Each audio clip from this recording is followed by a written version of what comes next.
नमस्ते, मैं डॉक्टर सपना जैन, पीडियाट्रिक ऑफ्थेल्मोलॉजिस्ट यानी बच्चों की नेत्र विशेषज्ञ। आज मैं आपको एक बहुत ज़रूरी और बड़ी कॉमन सी बात के बारे में बताना चाहूँगी। हमारे पास बहुत पेरेंट्स आते हैं रदर जिन बच्चों का लेज़ी आई का ट्रीटमेंट चल रहा है। लेज़ी आई का ट्रीटमेंट मतलब एक आँख में हम पट्टी करते हैं या कोई एक्सरसाइज बताते हैं कि बच्चों में एक आँख चश्मे के नंबर के बावजूद कमज़ोर है और उसमें रोशनी नहीं आ रही, तो वो बच्चे लेज़ी आई के ट्रीटमेंट में आते हैं और कई बार उनको पट्टी बताई जाती है कि एक आँख में कुछ घंटों के लिए या लगातार एक आध दिन के लिए पट्टी करी जाए। हम ये बताते हैं and it is better easier said then done. बता के हम छोड़ तो देते हैं, बट हमें पता है कि ये करना इतना आसान नहीं है। ये पेरेंट्स के लिए भी मुश्किल है और बच्चों के लिए भी मुश्किल है। जब इनकी रेगुलर फॉलोअप होती है जैसे 3 महीने या 6 महीने में, तो पेरेंट्स सीधा ये बोलते हैं बच्चा कराता नहीं है, हम लगाते हैं वो खींच के निकाल देता है। But this is not the solution. ये बहुत ज़रूरी है समझना कि ये बोल के आप अपनी जिम्मेवारी से फ्री नहीं हो सकते। हमने आपको एक ट्रीटमेंट बताया है और आप वो ट्रीटमेंट कर रहे हैं। Why is it important? ये ट्रीटमेंट बच्चों में 7-8 साल की उम्र तक होता है, जब हम बच्चे की लेज़ी आई की विजन की रिकवरी कर सकते हैं। 8 साल का मतलब ये नहीं होता कि 8 साल के एक दिन ऊपर हो गया भाई अब तो रिकवरी नहीं होगी। आमतौर पे माना जाता है कि 7-8 साल तक इसकी रिकवरी अच्छी होती है। एक आध साल हम ऊपर खींच सकते हैं।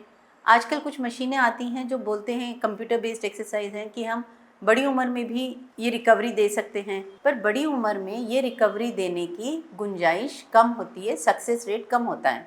तो इसका बेस्ट सक्सेस रेट होता है 7-8 साल की उम्र के अंदर। इस उम्र के अंदर जो आपको एक्सरसाइज या पैचिंग या जो भी थेरेपी बताई गई है उसको प्लीज़ फॉलो करें। अगर किसी कारण से वो फॉलो नहीं हो पाती, आप अपने स्पेशलिस्ट पे जाके बोलिए कि ये क्या आपकी प्रॉब्लम है। उसके लिए आपको 3 महीने या 6 महीने जब आपका नेक्स्ट विजिट है उसकी वेट करने की ज़रूरत नहीं है। आप पहले जाके बोल सकते हैं कि हमें ये दिक्कत आ रही है, इसके और क्या ऑल्टरनेटिव्स हम कर सकते हैं। क्यों? क्योंकि अगर ये वेट करते करते कि आज नहीं कर रहा, कल नहीं कर रहा, इसकी उम्र निकलते जाती है, हमारा टाइम निकलता जाता है। जो रोशनी हमने उस उम्र तक दे दी 7-8-9 साल तक की, वो रोशनी मोस्टली कभी इस कारण से नहीं जाती वापस। किसी और कारण से कभी चोट लग जाए, कुछ है, वो बात अलग है। बट अगर इसकी 2-3 लाइन कम पड़ रहा है, हमने विजन रिकवरी देखिए 100% विजन 6/6 जो बोलते हैं वो दे दी, तो वो वापस लेज़ी आई पे आमतौर पे नहीं जाती। पर वही अगर हम इस उम्र तक उसकी रोशनी उसको वापस नहीं दे पाए किसी भी कारण से, सबसे बड़ा कारण होता है failure in doing the therapy. जो आप पैचिंग या ग्लासेस या जो भी आप नहीं कर पा रहे, उसके कारण अगर हम उसको रोशनी बच्चे को नहीं दे पा रहे, तो ये आगे जाके भी ये समझिए कि नहीं के बराबर इम्प्रूवमेंट हो सकती है। मैं तो अपने पेशेंट्स पे यही एम्फेसाइज करना चाहूँगी कि अगर हम नहीं दे पाए आज, तो ये कभी नहीं आएगी। जो हम आज दे दिया वो कभी नहीं जाएगी।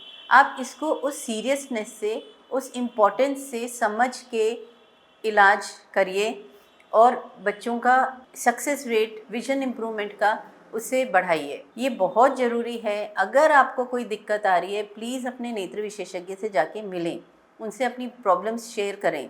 कई बार क्या होता है, वर्किंग पेरेंट्स हैं, नहीं लगा पाते, ग्रैंड पेरेंट्स हैं, वो नहीं इस बात को समझते हैं, बिकॉज उनके ऊपर और इस उम्र में उनके ऊपर भी एक ये ईजी नहीं होता करना। तो हम कई बार काउंसलिंग करते हैं इवन ग्रैंड पेरेंट्स की, उनको बुला के लाएं, उनको समझाएं कि ये कैसे तरीके क्या कर सकते हैं जिस पे आप पे भी बर्डन ना पड़े, बच्चे पे भी बर्डन ना पड़े, और ये खेल खेल में ये काम होता रहे। इस बात की इम्पोर्टेंस समझना बहुत ज़रूरी है कि पैचिंग एक ट्रीटमेंट है और उसे लाइटली नहीं लिया जाए। ये एक सिंपल ट्रीटमेंट है, though it is difficult to follow, पर ये इसके अलावा और कोई श्योर ट्रीटमेंट नहीं है। अगर पैचिंग है और चश्मा है, उसे लगाना ही है और जैसे आपको फॉलोअप बताते हैं उसके हिसाब से आना है। परंतु कोई दिक्कत आ रही है तो आप पहले भी अपने स्पेशलिस्ट से मिलके अपनी प्रॉब्लम्स को डिस्कस कर सकते हैं। अगर इस बारे में आपको और कोई डिटेल्स चाहिए, प्लीज़ कमेंट बॉक्स में लिखिए या हमें इस नंबर पे आप कांटेक्ट कर सकते हैं। Thank you.